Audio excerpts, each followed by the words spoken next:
Assalamualaikum warahmatullahi wabarakatuh. Saya dari kelompok 5 ingin mempresentasikan hasil kelompok kami yang berjudul Theriophyta atau tumbuhan paku yang beranggotakan saya sendiri Enda Lasma, teman saya Kiki Kusmira Dewi, dan Muda Mustari. Baik, saya akan menjelaskan tentang Theriophyta. Apa itu tumbuhan paku? Tumbuhan paku termasuk tumbuhan Cormuscospora. Artinya dapat dibedakan antara akar, batang, dan daun. Tumbuhan paku disebut Theriophyta berasal dari bahasa Yunani. Theriophyta diambil dari kata theron yang berarti sayap atau bulu, sedangkan phyta berarti tumbuhan. Sesuai dengan artinya, Theriophyta mempunyai susunan daun yang umumnya membentuk bangun sayap atau menyirip, dan pada bagian pucuk terdapat bulu-bulu. Daunnya membentuk gulung atau melingkar. Selanjutnya ada ciri-ciri dari tumbuhan paku. Yang pertama ada akar. Akar berupa yang pertama ada rhizoid. Kedua ada serabut akar. Rhizoid yaitu terdapat pada generasi gametofit, sedangkan serabut akar terjadi pada generasi sporofit. Yang kedua ada batang. Batang berupa protolium pada gametofit. Yang kedua ada batang sejati pada generasi sporofit. Selanjutnya ada struktur anatomi batang.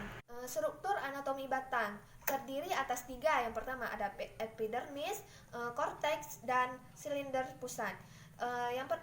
Epidermis mempunyai jaringan penguat yang terdiri dari sel-sel skerenkim. Kedua ada korteks, yaitu mengandung lubang atau ruang antar sel. Yang ketiga ada silinder pusat, terdiri dari film dan phloem yang membentuk berkas atau pengangkut bertipe konsentrasi. Yang ketiga ada daun. Daun paku tumbuh di percabangan tulang daun, disebut dengan frond, dan keseluruhan daun dalam satu tangkai disebut dengan pinna.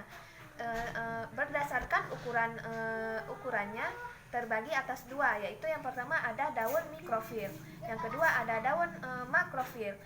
Daun mikrofil tersebut ukurannya kecil dan tipis, sedangkan daun makrofil ukurannya besar dan tipis. Selanjutnya, berdasarkan fungsinya terbagi atas 3. Yang pertama ada daun trofofit, yang kedua ada daun sporafit, yang ketiga ada trofosporafit. Daun trofofit yaitu berfungsi untuk berfotosintesis, sedangkan daun sporofit penghasil spora. Sedangkan trofosporofit, daun satu tangkai ada yang menghasilkan spora dan tidak ada menghasilkan spora. Yang keempat, tumbuhan paku memiliki 2 bentuk tubuh, yaitu bentuk gametofit dan bentuk sporofit. Yang kelima, berdasarkan spora yang dihasilkan. Ada 3 jenis tumbuhan paku, yaitu yang pertama ada paku homospor dan isospor, yaitu menghasilkan 1 jenis spora saja, mempunyai ukuran sama besar. Yang kedua ada paku heterospor, menghasilkan 2 spora, yaitu jantan dan betina. Sedangkan paku peralihan menghasilkan spora yang bentuk dan ukurannya sama. Selanjutnya saya akan menjelaskan habitat dan agihan. Secara garis besar, terdapat 5 kawasan yang menjadi habitat utama tumbuhan paku. Yang pertama, kawasan terbuka atau terdedah. Yang kedua, kawasan terlindung. Yang ketiga, paku memanjat. Yang keempat, epifit. Epifit ini dibagi menjadi 2, yaitu di kawasan terlindung dan di kawasan terbuka. Yang kelima, paku berhabitat di bebatuan dan di pinggiran sungai. Ya, saya akan menjelaskan perkembangbiakan tumbuhan paku. Yang pertama ada generasi sporofit atau aseksual. Spora dihasilkan oleh kotak spora disebut sebagai sporangium. Sporangium berkumpul dalam satu badan yang disebut dengan sorus, terdapat dalam 2 sporofit.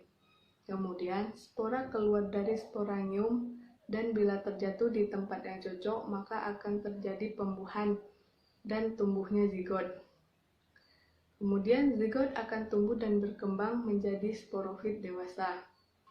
Yang kedua ada generasi gametofit atau seksual, di mana protalium akan membentuk arteridium sebagai alat kelamin jantan dan menghasilkan spermatozoa. Kemudian archegonium ini sebagai alat kelamin betina yang menghasilkan ovum. Selanjutnya ada hasil peleburan antara sperma dan ovum menghasilkan zigot yang kemudian akan tumbuh dan menjadi tumbuhan paku yang baru, di mana memiliki akar batang dan daun. Baiklah, yang terakhir ada siklus tumbuhan paku.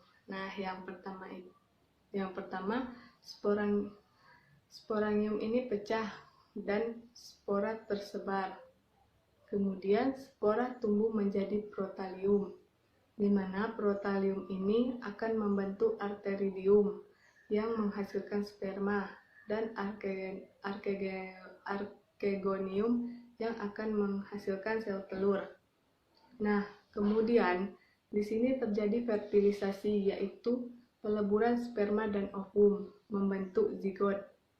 Zigot ini tumbuh dan menjadi sporofit muda, di mana sporofit muda ini tumbuh dan berkembang menjadi sporofit dewasa atau sporofit sempurna. Selanjutnya, sporofit menghasilkan sporangium yang berisi spora. Nah, kemudian akan kembali ke siklus awal. Assalamualaikum warahmatullahi wabarakatuh.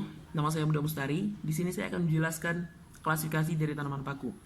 Klasifikasi tanaman paku dibedakan dalam 4 kelas, yaitu kelas pertama adalah kelas Psilopitinae atau disebut juga paku purba. Yang kedua adalah kelas Lycopodinae atau disebut juga paku rambat atau paku kawat. Yang ketiga adalah kelas Equisitinae atau disebut juga paku ekor kuda. Yang keempat adalah kelas Pilisinae atau paku sejati. Berikut adalah gambar-gambar dari paku tersebut. Ya, ada paku purba, paku kawat, paku ekor kuda. Walaupun nggak kelihatan sih kayak ekor kuda, nggak tahu, bukan saya yang ngasih nama.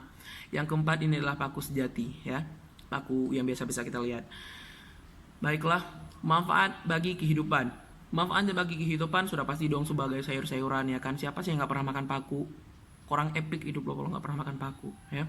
Yang kedua adalah obat penyembuh luka. Ya kah? Pokoknya begitu. Yang ketiga adalah sebagai pupuk organik. Yang keempat sebagai tanaman hias. Yang kelima bahan membuat kerangka bunga. Baiklah, sekian penjelasan dari kelompok kami. Kalau ada yang kurang kami mohon maaf. Wabillahi taufiq wa hidayah. Wassalamualaikum warahmatullahi wabarakatuh.